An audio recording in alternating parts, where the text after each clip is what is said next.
Initiate burn. The machine spirit of the Dreadclaw Serpent's Egg registered the command and responded, the Alpha Legion drop pod breaking away from the main swarm of the cultist vessels. Armored assault boats, hump settles, and orbital lighters were left behind as the Dreadclaw rocketed ahead of the flotilla of adapted boarding craft.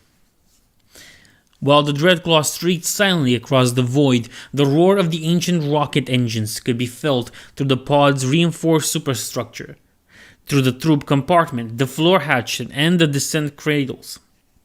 Caged in one of these, and surrounded by heavy-duty pneumatics, gravitic dampeners, and inertials, was Lord Occam of the Alpha Legion, Occam the Untrue, strike master and leader of the warband known as the Redacted.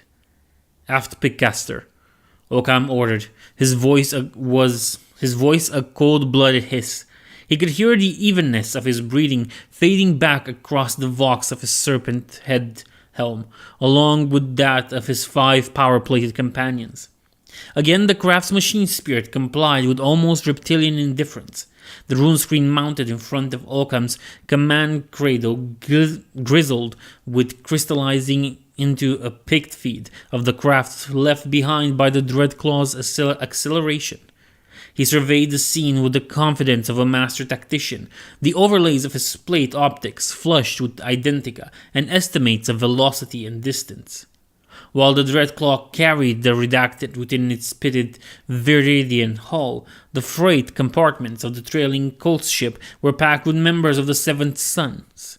Each a mask-wearing death cultist, the Seven Sons and their disciples were devoted killers to a man. They were feverishly loyal to Occam the Untrue and his small band of merciless traitors, faithful to the arch-enemy, Alpha Legion, devoted to an imperium of chaos and confusion. Boarding Harrow on target, the Alpha Legion Strike Master announced, Psycho Hull clusters. One by one, the hull exteriors Pickcasters gave Occam a 360-degree view of the hazy void and the Absinthia system beyond. Half the void was dominated by sunburst smear of the Maelstrom. The distant warp storms raged on in silence.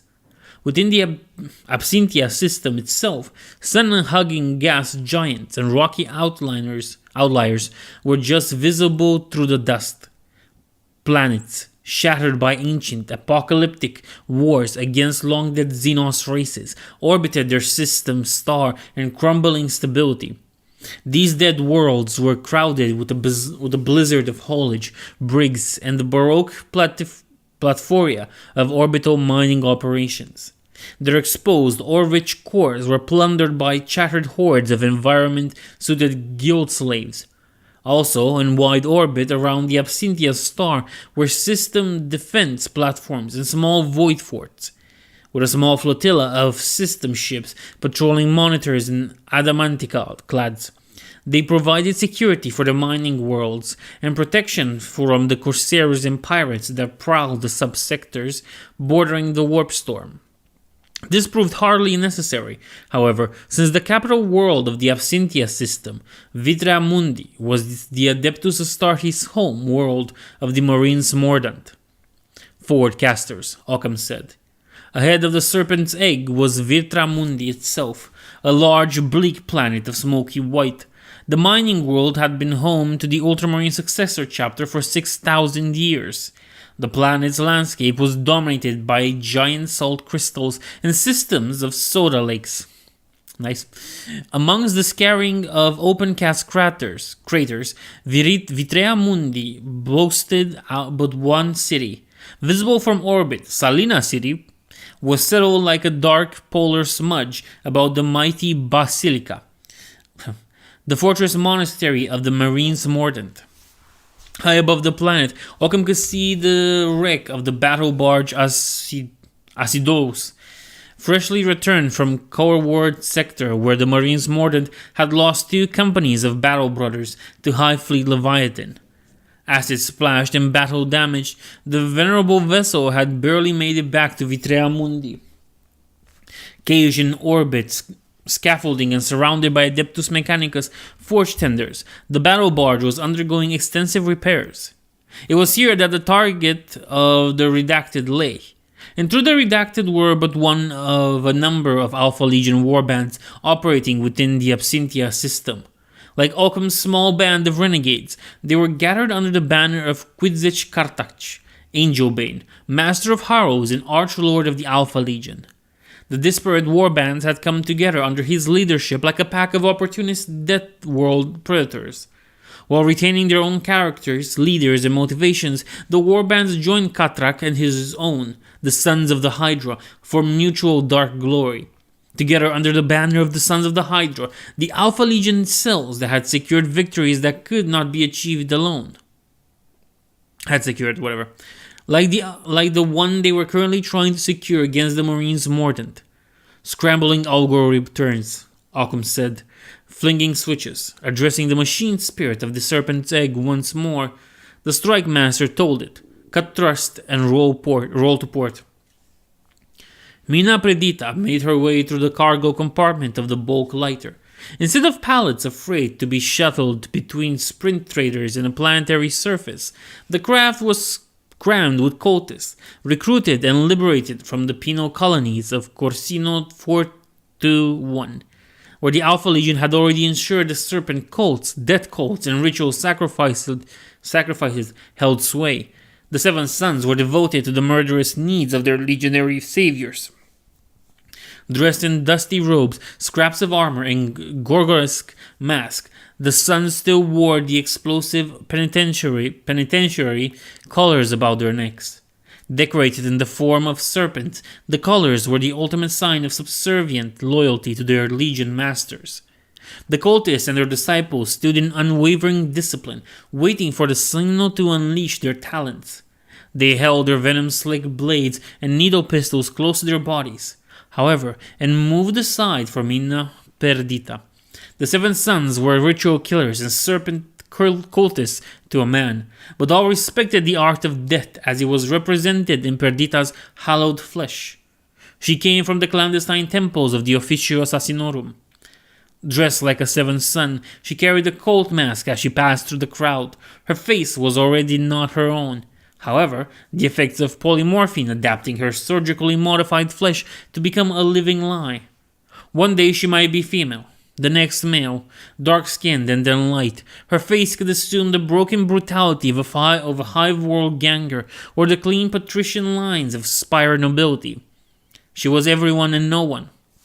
Such was the assassin's devotion to her calling that few could even remember, including Perdita, whether she had originally been man or woman. While retaining the name and pronoun, she was just at home in the semblance of one as the other. Sometimes, for perversity's sake, she made it deliberately difficult for others to tell. Regardless of her lethal abilities and gift for deception, Mina Perdita knew that the criminals and cultists wouldn't lay a finger on her. For like the High Serpent, the leader of their cult, Mina Perdita answered directly to Lord Occam. She was an agent and operative for their demigod overlords, and as such had the ear of the dreaded warriors of the Legion.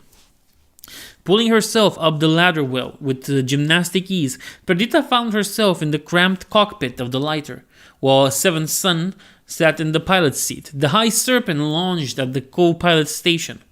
Portly and sporting a topknot that draped down the back of his shaved head, the High Serpent had thrown his mask casually upon the station console.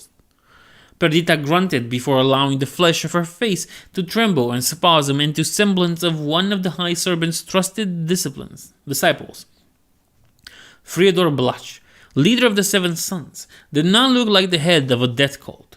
Unlike his followers, Blach lacked the physical prowess and sharp reflexes of a killer. The only sharp features he boasted was his tongue and the wit that proceeded from his thin lips. His ears jangled hops and cult icons, while his chubby arms were entwined in serpentine bracelets. He had even had the rolls of his belly fat protruding from his cult robes tattooed to appear like the coils of a great snake. Sitting at the station and staring out into the dust-stained void, the High Serpent looked positively bored. Perdita, Blach acknowledged, spinning hazily around in the co-pilot's chair and giving the disciple a casual look. Glad you could join us. The show is about to begin.